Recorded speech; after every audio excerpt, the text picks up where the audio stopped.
Shalom Pak Bambang, saya mau izin bertanya. Benarkah Yesus hanya seorang nabi? Mohon pencerahannya. Nabi itu menurut agama apa dulu? Pertanyaannya gitu. Kalau nabi menurut agama Islam misalnya ya, seorang yang menerima wahyu Tuhan tidak wajib menyampaikannya kepada umat. Kalau Rasul, seorang menerima wahyu dan wajib menyampaikannya kepada umat. Itu kan Islam.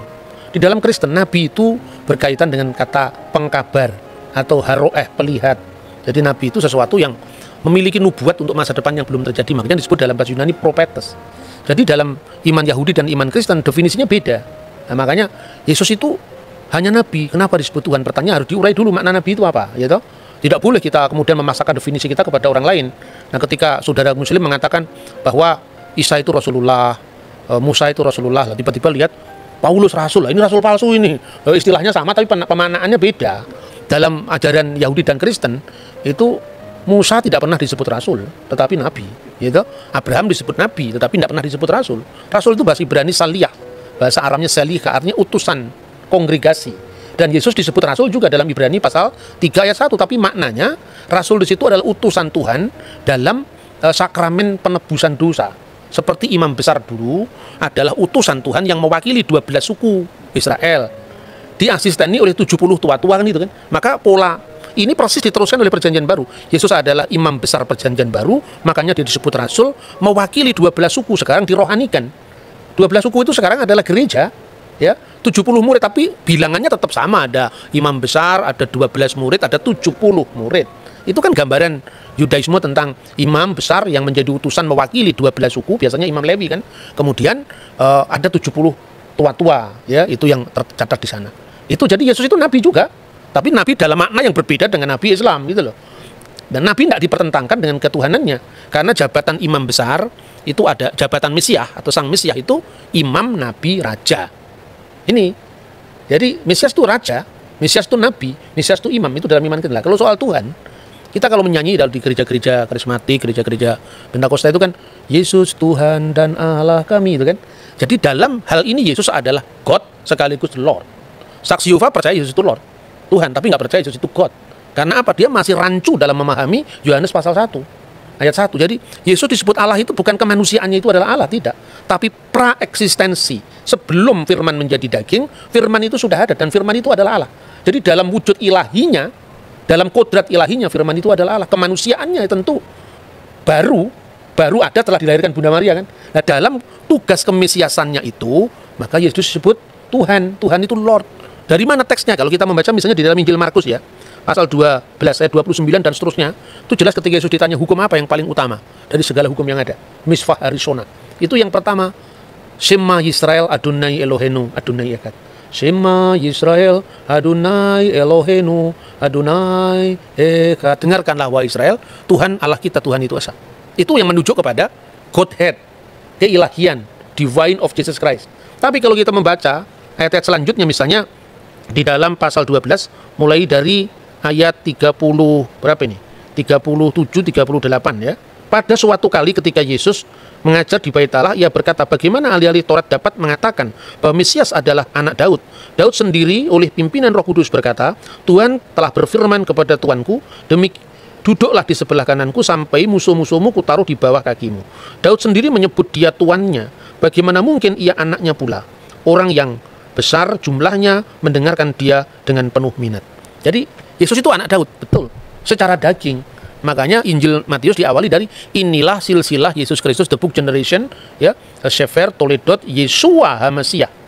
Buku generasi, buku silsilah Yesus Kristus ben David, anaknya Daud ben Abraham. Jadi secara daging dia anaknya Daud karena dia keturunan Daud. Itulah yang merujuk pada kemanusiaan Yesus Kristus. Makanya orang banyak itu kan kaget. Loh, katanya di Mazmur kan dikatakan dia adalah Tuan, Adoni, Tuanku. Bagaimana dia disebut tuannya Daud sekaligus anaknya Daud? Coba kita baca Mazmur ya Tehillim 110, kita baca di sana. Ayat 1 dulu, ayat 1 dulu. Mazmur Mesianik. Ya, Mazmur Mesianik, betul. Le David Mismor, Neum Adonai Ladoni, Sef Lemini Ad Asid Oyefeha, Hadom Relak Leha, menjadi tumpuan kakimu. Jadi kalau di sini diterjemahkan secara bebas begini, Mazmur Daud, Tuhan mendeklarasikan kepada Tuanku, duduk di sebelah kananku, sampai ku buat musuh-musuhmu menjadi tumpuan kakimu. Nah, itu yang menarik adalah permainan kata kalau di bahasa Indonesia Tuhan dengan huruf besar karena itu menerjemahkan YHWH. Sedangkan yang satu adalah Ladoni, Tuan, benar-benar Tuan. Nah, Tuhan itu Tuan di atas segala Tuan. Gitu.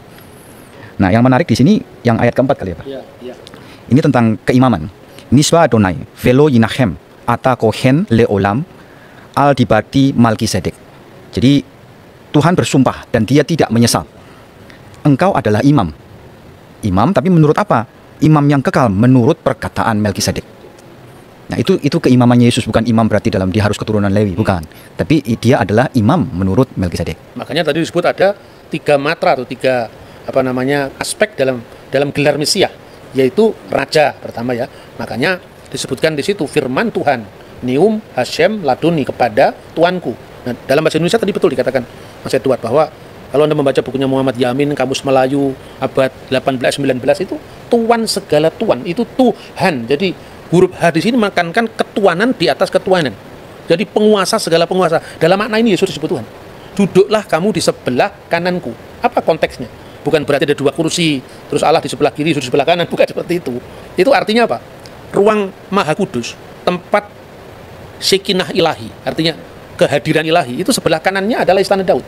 Jadi artinya bahwa Mesias itu akan menjadi raja kekal menurut dinasti Daud selama-lamanya. Maka duduklah kamu seflimini, duduklah kamu di sebelah yamin, sebelah kananku, selama-lamanya. Itu aspek kerajaan ya.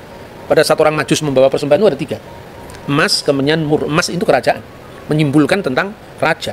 Kemenyan itu tadi yang ayat 4. Engkau adalah imam besar menurut aturan Melkisedek. Artinya Melkisedek itu kan tidak berbapak, tidak beribu, tidak bersisilah, bukan berarti dia tidak punya bapak sungguhan. Ini ungkapan dalam bahasa kitab suci dan sesuai dengan apa yang lazim saat itu. Kalau di sidang pengadilan ibunya diketahui, tapi bapaknya sudah mati, tidak diketahui. Ibunya bernama Miriam, bapaknya tidak diketahui, tidak berbapak.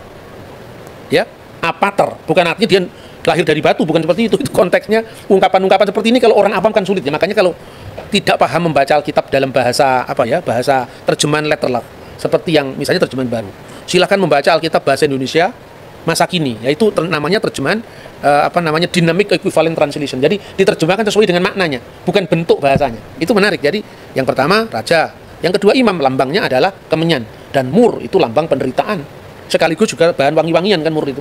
Jadi maka ketika Yesus itu diminyaki dengan minyak wangi dan mur, itu melambangkan via dulurusannya. Maka imam, nabi, raja. Nabi ini merujuk pada figur hamba Tuhan yang menderita yang dinubuatkan di dalam Yesaya pasal 53, Mazmur pasal 20 ayat 17. Jadi artinya kita tidak boleh menilai agama orang itu dari sudut pandang kita, tidak akan pernah bisa ketemu. Ini kan musimnya debat sekarang ya. Kalau musim durian itu lebih enak. Habis makan durian, makan manggis. Kalau musim debat begini, orang menang-menangan, tidak tahu metodenya bagaimana berbicara tentang agama lain ya. Kalau nanti nggak cocok terus merasa kalah, pembunuhan karakter, nyerang pribadi, itu bukan Indonesia itu. Indonesia tidak seperti itu.